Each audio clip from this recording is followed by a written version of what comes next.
everybody, welcome back to my YouTube channel. My name is Becca if we have never met before, and if we have met before, welcome back. This is my YouTube channel where I talk about all the houseplant things, and today we're going to be talking about some plants that I have more or less brought back from the dead. Something that I talked about in my video last Tuesday is the importance of building a relationship with our plants, and when there is a relationship, you are more willing to fix what is wrong with them and kind of troubleshoot whatever is going on because you are more invested in their success. So today I just wanted to share a few stories with you of some plants, their decline, and how I have brought them back up from that. So definitely stay tuned if you are interested in hearing about that. I'm going to start from over here, and this is my Singhania mottled, and this is a plant that I actually ordered online from Steve's Leaves a few months ago, probably right around the time when I made my Singhania collection video. So this is a plant that I had wanted for a very, very long time. And to be honest with you, when I opened it up out of the box, I was slightly disappointed with it. And immediately I kind of didn't like it that much. I don't know, from there, because I didn't like it that much, I kind of wasn't really invested in its success and I didn't really care what happened to it.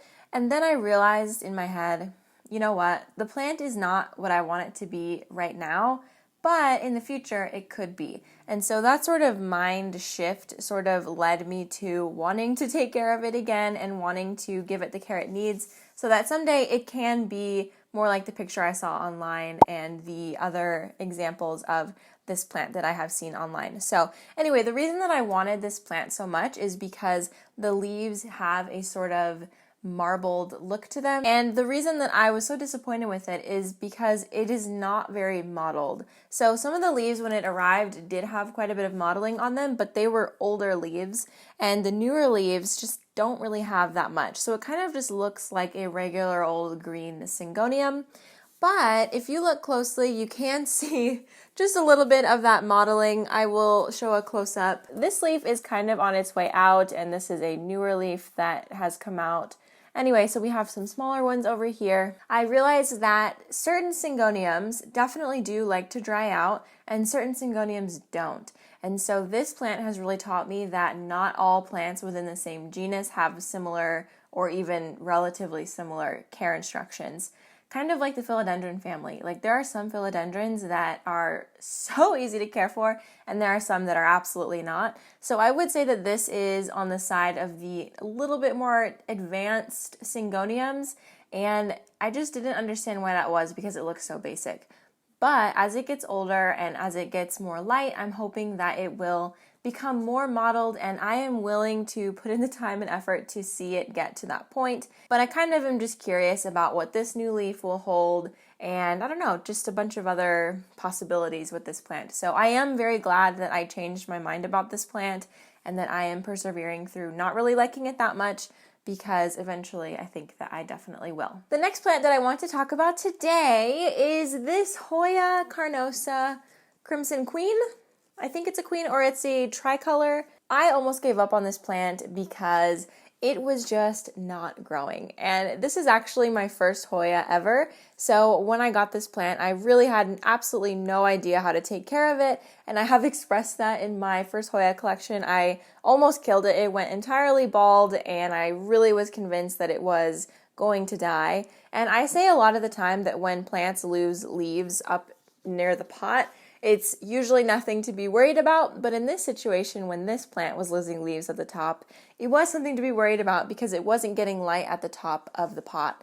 And so something that I have noticed with Hoyas in general is they just love light. They need all the light. They want all the light. And so once I kind of switched the lighting situation for this plant, everything changed. It went from a plant that was putting out absolutely zero growth, only dropping leaves, to a plant that put out almost an entirely white branch. You can see this right here. I'm just really proud of how far this plant has come, and just the fact that I really was so annoyed with it and very, very glad that I held on to it. This is actually a plant that I put on the patio, just kind of being like, whatever happens, happens.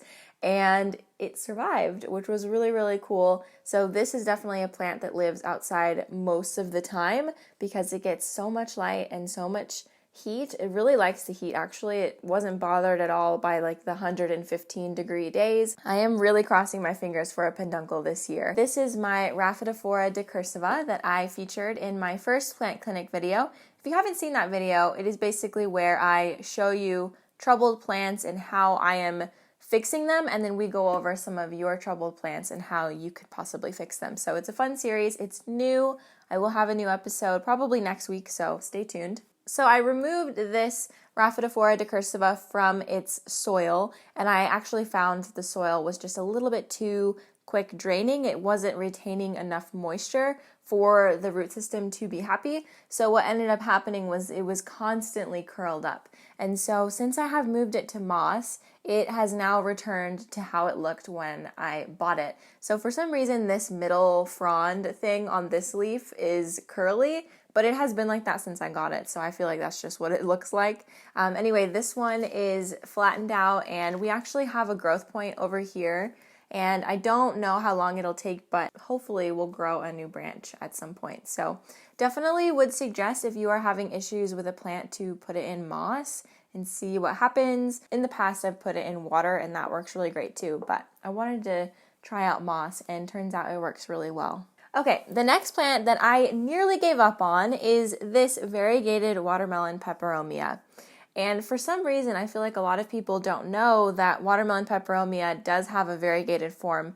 And I was really, really excited to get this plant in a trade. I traded a piece of my tetrasperma for it, and it arrived a lot bigger. And what happened was it dropped a lot of leaves, and it just was really, really unhappy. It's actually still recovering from the whole shipping process, and it wasn't because the person who sent it did a bad job. They actually did a really great job. But what happens with peperomias, I've heard and experienced, is that they're just very, very sensitive. You can see that some of the leaves definitely look a little bit rough. They look curly. And even some of the new growth looks a bit interesting, but there is new growth. There is a lot of new growth. And if you didn't know, peperomia are actually winter growers. So it is just very, very cool to see this one actually doing so much better. I didn't want to give up on the plant. The thing is, the plant was giving up on me. And I think that just with patience, I have been able to rehabilitate it. And also, I'm learning that in these smaller pots, they do require being watered more often. So I have a lot of plants in larger pots, at least 6 inches or more. Most of my plants are quite large.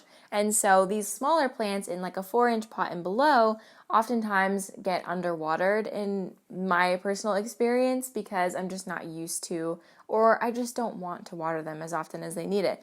But it has been a lot of, like, especially with this plant too, this plant was going downhill because I was underwatering it like crazy. When I am more mindful of that, they have done so much better. So this one is definitely a product of paying attention and listening and adjusting when necessary, because honestly, I can be pretty prideful about these types of things. It's been a lot of like reality checks for myself and realizing that no, actually, you did do something wrong, Becca, and here's how you can fix it. So I'm definitely like biting my pride a lot more often and changing things in my plant routine so that the plant can actually survive. And it has really just changed so much, especially with this plant. I'm really, really excited about it. The next plant that I want to talk about is sitting in a cup of water right now. And this is a variegated Hindu rope. The reason that I am bringing this one out is because I 100% put this one out on the patio because it was ugly and it wasn't doing very well. And I was very, very frustrated with this plant because I didn't understand why it wasn't doing well in my care, because I actually have 2 other Hindu ropes and they are doing so well. They're so happy. And it just really bothered me that this plant specifically wasn't doing very well, which again is a pride thing. I have issues with pride, and it's hard for me to admit that. When I was on my trip for Christmas, this plant had been left outside and my plant sitter brought everything in because it was going to freeze. And I kind of was reminded that this plant exists. After I moved everything else outside, I kept this one inside and just kind of let it live. I wasn't watering it, I wasn't touching it, I was just kind of leaving it there. And it started to shrivel up and it got like really, really, really shriveled and frail. And I was absolutely convinced that it was dead. But then I started to think, and this was probably 2 weeks ago, I just started to think about how silly it is to just let a perfectly good plant die just because it wasn't doing very well. And again, this whole like movement on my channel this year is just like trying to figure out how I can be better to my plants. So in light of that, I decided I really need to practice what I preach. And so about 2 weeks ago, I popped it in some water and I tried to remove all of the old soil from the nursery I got it from for the second time. The first time I tried to do that, I could hardly get any of the soil off of it, and I was just kind of like, oh, whatever, it'll be fine. And I really think that the soil was a big reason that it wasn't very happy, because it was very, very, very, very tight on the roots and it wasn't well draining. And I just think that Hoyas really, really need like a very barky mix, which is something that I'm going to be rectifying on this plant in the spring. Definitely need to get this one in different potting mix. But anyway, so I wanted to remove all of the old potting soil as best I could. So if you are in that sort of situation where you need to remove all of the old soil but you're having issues, let the plant sit in water after you've taken off as much soil as you can and see how much the water can take off. So you can see at the bottom of the cup, maybe, that there is a significant amount of like old roots and dirt just kind of chilling at the bottom here, and that is even after like 3 rounds of removing soil and like dead old roots. So this plant has definitely had a turnaround. It looks healthy again. It was absolutely completely shriveled up when I put it in water, and I was not expecting at all for it to have a turnaround, and then it did. And I don't know, it just kind of like reignited my desires to not only care for plants, but to care for sick plants.